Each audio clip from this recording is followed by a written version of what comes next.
Hey guys, what's going on? My name is Gordon Masson, and welcome to another edition of my Lucha Underground review. This isn't just my Lucha Underground review. This is my Ultimate Lucha 2 review, and I'm reviewing the entirety of the show. I mean, the entire show, not just night one, not night two, not the 2 hour night three, all of it together in one compressed. Because I didn't just want to go night one, night two, night three, back to back to back.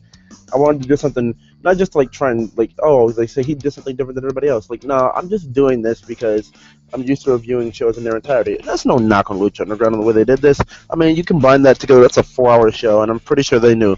Well, realistically speaking, we could make this 4 hours, but we don't want people to like say it was too long of a show. There was a point where they just found a lull in the middle of it, and they just drowned it out at some point, and then they caught themselves tuning back in because they understand with the world of wrestling that we live in today that Monday Night Raw has a 3 hour format, and we complain about that every week.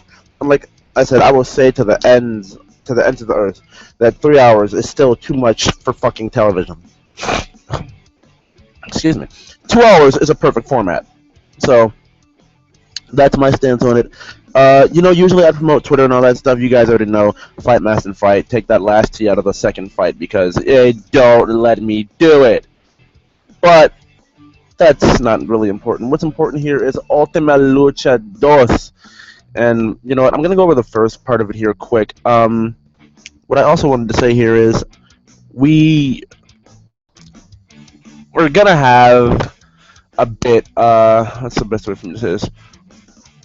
Um, we're going to have a bit of, you know, at some point here, I plan to make a state of wrestling video because, like, I just want to like say what I plan on doing here before we get into this. At some point, I got a state of wrestling video coming out, and then I might do a preview predictions video by myself coming up for WWE Battleground this Sunday, and yeah, so. I just want to thank you guys for watching. Not thank you guys for watching. Thank you guys for listening. Thank you guys for sitting here listening to me drown. So we're gonna get into Ultima Lucha 2, and I'm gonna cut the music. So tonight's show, as we already mentioned, Ultima Lucha 2, and this is a really fun show. I'll be completely honest with you guys. This is a really fun show, and even though they did the whole 1 hour, 2 hour, da da da da thing, did this compare to last year's Ultima Lucha? Uh, in all honesty, this was not as good as Ultima Lucha, the original Ultima Lucha. Like it really wasn't for me. I forgot to put my face on the screen. I am so sorry, people. Yeah, this really didn't compare for me. This was like a non-contest. Ultima Lucha, the first Ultima Lucha one. Don't get me wrong. We had night one where we step in here, and it's for a unique opportunity tournament where all those matches for the unique opportunity were basically like all those matches for the unique opportunity were basically um they were dwelled out. First match, well, they were dwelled out, and the first match of the tournament here was the Mac versus Cage, and basically Cage ended up losing because he tried to do too much when it came to winning this match against the Mac, and he tried to stomp his head into a cinder block. There was beer on the ground because it was a bar fight, not a bar fight match. It was a false count anywhere match, and he tried to curb stomp him into a cinder block, basically by holding his arms and stomping his face into the cinder block, and it didn't work. He slipped. Cage got rolled up by the Mac, and that was it for the 1, 2, 3. Up next here we had Son of Havoc versus Teano, which was what Dario called a bar fight match. Like it was a barroom brawl, whatever, bar fight match. And honestly, this match came out looking way better than I expected. Like they used the bar to their advantage, used everything to their advantage. And may I even say the if I didn't say enough for the cage match, the cage and Mac match, there was a lot of violence. Basically, it was false count anywhere and Lucha Underground. Put those two things together and just imagine. Let me just put it like this: Dario's window did get destroyed again. And this it's crazy. It's crazy because it wasn't Johnny Mundo doing it this time. Like that's Johnny Mundo's "I hate your face" move. That's basically what you can call that. Like Johnny Mundo, whenever he's mad at somebody and he really really does not like them, their head goes crashing through a window. Ask Cage, ask Patron. Oh, Del Rio, if you really want to put it in that, yeah.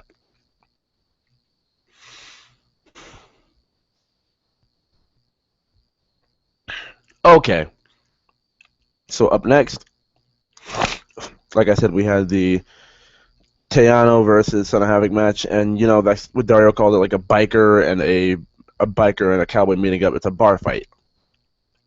So they had a little bar fight. Like I said, it was really good. It was entertaining. I enjoyed that part. And then Son of Havoc did get the win over Teano here. And then we get the finals, which is Son of Havoc versus the Mac. And Son of Havoc, once again, goes on to get the win. And like I said, this is like all of it was really, really fun to watch. Did I just... Oh my god. I did! Why do I do that? Oh god, no, I didn't. Oh, I call it fun to watch. I'm turned into what I hate. I'm like, I'm like, oh god. Okay, okay, I'm sorry, people. I didn't. Oh god, I didn't mean to do all that.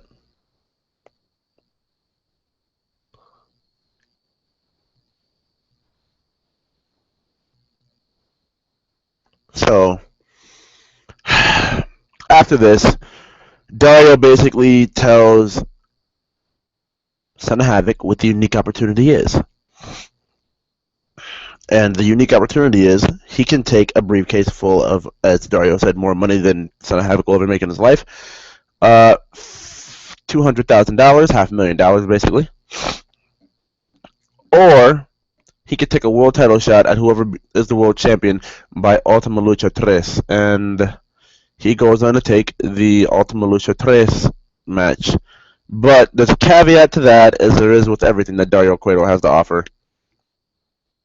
There's one more person in the unique opportunity tournament. Out comes Famous B, who basically dumped off Mascarita Sagrada and said he has one more opportunity. Well, he has one more guy, that he figures this will be the winner. This will be the guy that, takes the unique opportunity away from, Son of Havoc. So we get Dr. Wagner Jr. I don't know why I want to say Dr. Marvin Jr. I have no fucking clue. But Dr. Wagner Jr. comes out, just basically pounds the shit out of Son of Havoc. Son of Havoc has one little hope spot where it looks like he can do something. It didn't work out, and he ends up losing this match, and Dr. Wagner ends up winning. So we move on to week, or as I should say, night 2 of Ultima Lucha 2. And it is, first we get Gift of the Gods in this show. It was Gift of the Gods in this show was basically Sexy Star, Mariposa, Marty the Moth, Martinez, Sinestro de la Muerte, Killshot. There are a lot of people in this. Okay, so basically what it comes down to is Sexy Star being left in between Mariposa and Marty. And Marty basically knocks his sister out with the right hand, leading to Sexy Star pinning her. And afterward, the final fall ends up coming in this, because like Gift of the Gods this year was not this year, for this Ultima Lucha was elimination style, which honestly I thought the 7-way format was best suited for that instead of one fall wins it all. So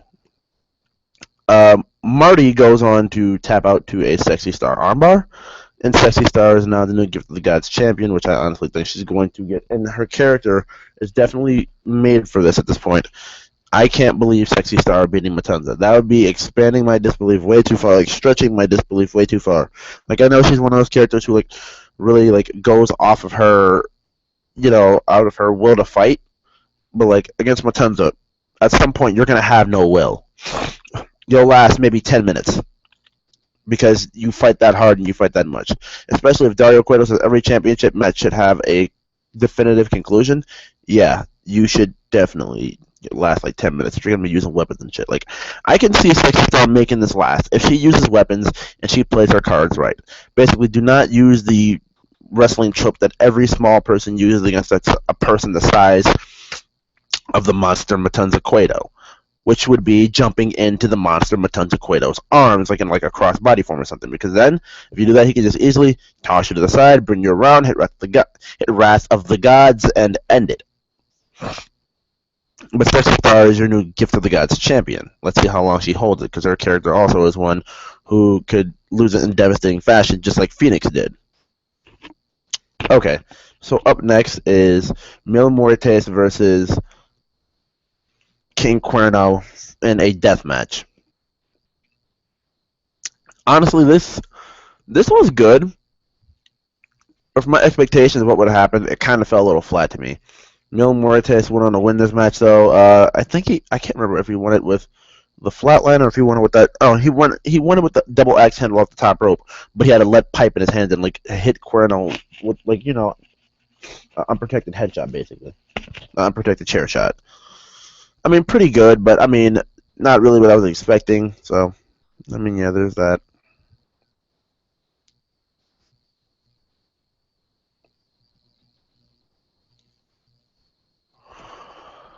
Okay, so now we move on to tonight. Ultimate Lucha 2, Night 3. And we kick things off with Jack Evans, PJ Black, and Johnny Mundo versus the Super Friends, Aerostar, Drago, and Phoenix. Now, this match, oh, good God, amazing. And can I say, for a referee, Rick Knox, maybe the stupidest, ballsiest, in the way referee I think I've ever seen in my life. Because not only does this man get in the way of 3 men trying to suicide dive, but thank you because you're protecting Jack Evans, so I understand that. PWG's got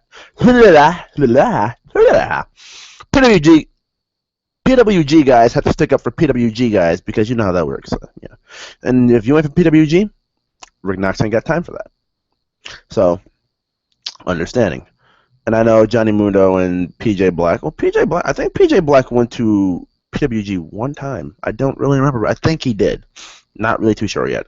Well, not really too sure in general. But Jack Evans is the PWG guy, which led to him being protected by Rick Knox. And I'm not like that's just a joke. I don't really mean that for anybody who didn't watch the show yet. But really fun, high flying. Really good, high flying, fast paced match. And the aerial assholes, which Jack Evans deemed them on Twitter, aka Worldwide Underground, official Lucha Underground name, they were dealing with the low blows again, because when it looked like they were going to lose, Jack Evans pulled Rick Knox out of the ring. And then when they didn't get the 3 count off of what they wanted to be the finish, Jack Evans basically kicked Rick Knox in the face and said, "Get out of here, you're fucking worthless." So, at one point in this match, as I look to the side here, at one point in this match, toward the end, Johnny Mundo is on the top rope, and I think he was positioning for End of the World. But then we get Angelico coming back. Angelico is back. He walks out on crutches and whacks Johnny Mundo with the crutch, and continues to whack him after Evans and Black get taken out. Whacks him again, sets up for the finish, and Jack Evans, PJ Black, and Johnny Mundo are no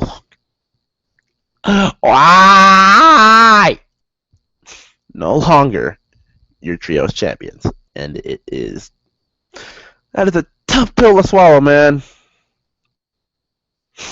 It really is.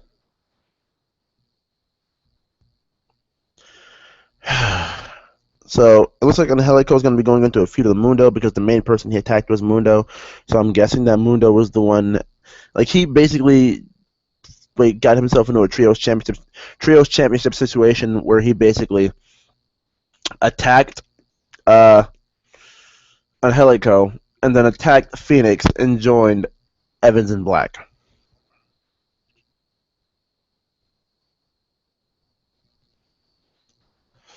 So that was that. So next, I guess we kind of got what we're supposed to get. Black Lotus versus El Dragon Azteca Jr. and we kind of sort of got it. Like it was happening, it was just basically a bunch of countering and ranas and not really much impactful happened until Pentagon Jr. comes out. And I might have even just got in trouble for saying Pentagon Jr. But knowing the developments of what happened at the very end of the show, I don't think I did. Well, depending on who you ask. So Pentagon came out dressed in all black from top to bottom. And basically just and before I say this, let me just basically hold on because I forgot one part of the start of episode 3, which was basically and I also forgot another thing. So hold on, I'm gonna get to two things that I forgot before we get here, which are gonna it was really big for the ending of this too. So, I think it was Mr. Cisco was told because you guys know he got arrested, for basically trying to snitch on for trying to snitch on Cortez and Joey Ryan for doing their whole cop thing, and they basically said they'll drop all the charges they pressed against him, which is just like dickheadish if he comes and helps them. Like, fuck you guys too. But, I mean, I understand where they're coming from, so they need help. So they basically told Dario, he basically told Dario in the stupidest of ways, if you need a soldier, I'm here for you. Like, what makes you think I need a soldier? What makes you think I need a soldier? And knowing Dario, he already knows the cops are after him. So, he basically tells Cisco to open his shirt and says, are you wearing a wire? No. He's like, what do the police want me for, murder? He's like, I don't know. He's like, well, they do now. And the object that Matanza basically beat their mother with growing up was the object that Dario used to kill Mr. Cisco and beat him with. So, yeah, we got that one. And then we move along toward... Oh, yeah, this is the one thing I forgot to mention tonight. It was Pentagon and Vampiro in this really dark place, and they were saying, Pentagon, you said you have zero fear. Well, you have to prove that to me. You basically, I want you to prove it to me. You have to go in that cave and withstand, like, Pentagon basically said, what stands in there? Not Dario. Vampiro says fear. So after Vampiro says fear, Pentagon goes in there, and it's the multi-Pentagon scene that has not been shown throughout the entire series yet. So, for those wondering, there you go. I'm winking at you, John. Well, doing my best to wink at you. Whatever, man.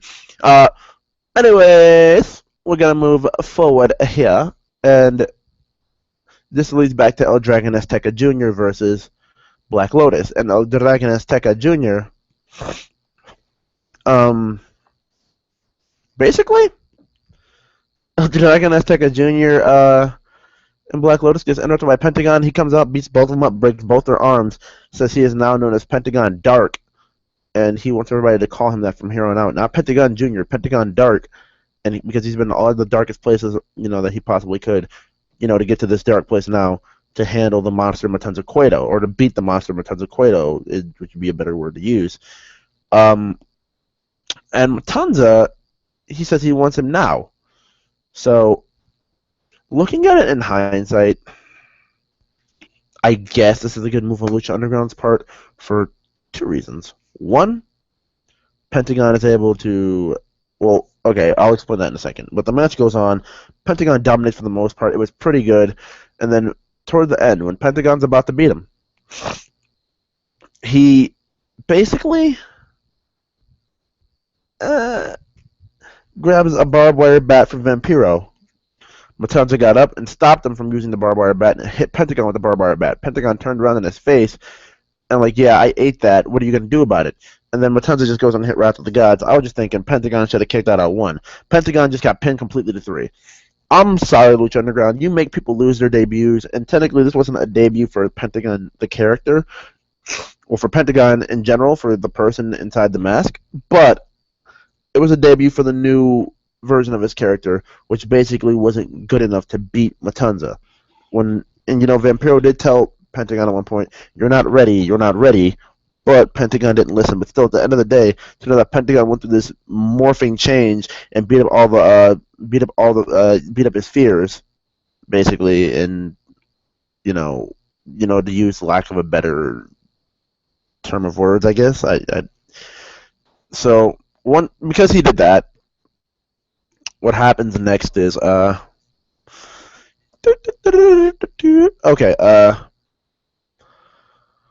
Pentagon goes on to lose. And afterward, Vampiro tries helping him. It does not work, and Pentagon basically just pushes Vampiro away and wants nothing to do with Vampiro. So, in hindsight, this is what I said. In hindsight, looking at it, I was like complaining, like, why is the World Championship match happening now? I'm kind of glad it happened now because it let a lot of Pentagon Junior fans down. Now, if that finish were to happen in the main event of the biggest show of the year for Lucha Underground, I don't think it seemed like a main event finish. Like, it may be for WWE, but it's just not here, and Lucha Underground understood that. So, I mean, we got to just move on. So, up next, we get Ivelisse versus Taya. And Ivelisse basically was on the verge of winning this match, I believe. Lights go out.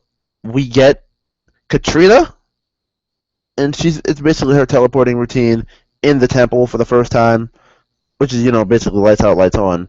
And that's practically what it is backstage. She let the lights flicker, and then they flicker back on, and she's right there. And then vice versa for her to leave. And she basically comes out in like wrestling attire, drops Ivelisse. Taya's over for the pin. Excuse me. Let's go back on. 1, 2, 3. Ivelisse gets the fit. Yes, not Ivelisse. Taya gets the victory. And when Ivelisse said, when they had the whole little exchange, Ivelisse was like, "I'm not done with you." Katrina's like, "Watch out, little girl," and all that shit, and they're entering in and out of Dario's office.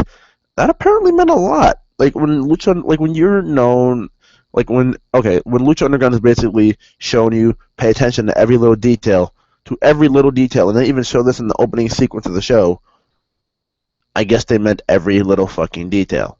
Like I would literally take a penny dropping on the floor if I see one of those. And next year's or whenever season 3 happens, like if a penny drops on the ground, I'm gonna take that to be something like, I don't know, maybe that penny dropping could be over like a loudspeaker, and that could really distract somebody and cost them a championship.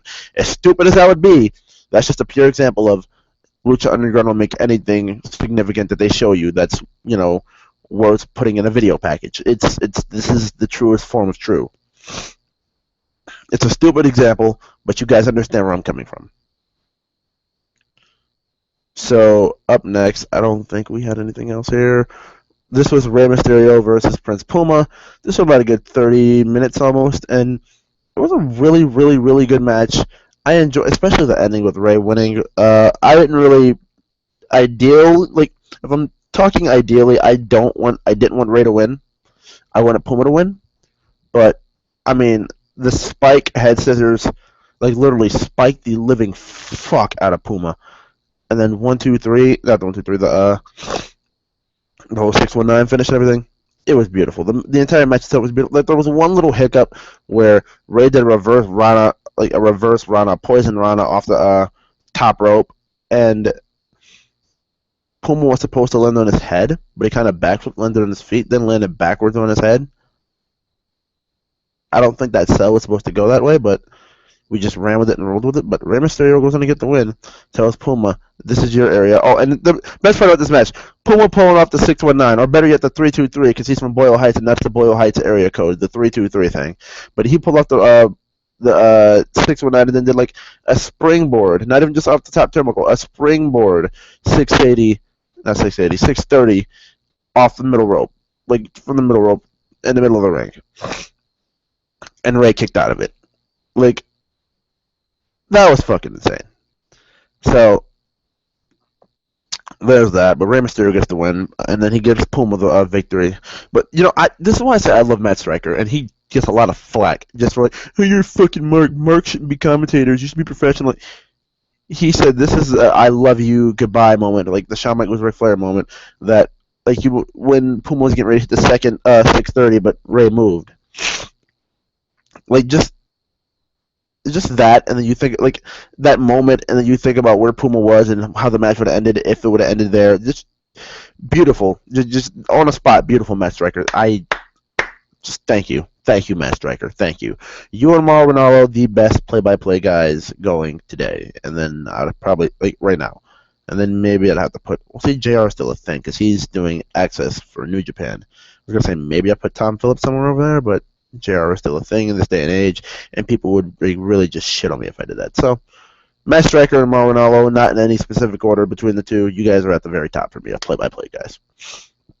Um. So yeah, that's that. But wait, there's more actually. Dario Cueto is shown getting put into the back of a police van in handcuffs, and I honestly think, like, this is what one of my friends said to me. Like, I think it's a part of a plan that Dario has to make the police think that he basically just gave himself up or just willingly went being arrested. Like, there may be a plan we're not aware of yet, and that's basically about it. No telling us what's happening in season 2, any of that. Like, oh, that's later down the line with the trailers and everything. But yeah, that's pretty much about it for Lucha Underground.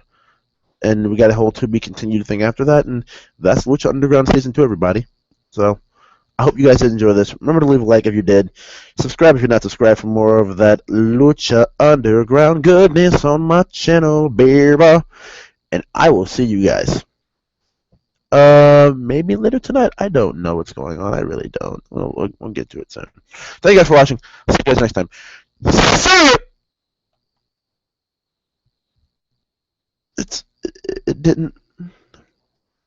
How do I get out of here? Okay. Let's do it again. Thank you guys for watching.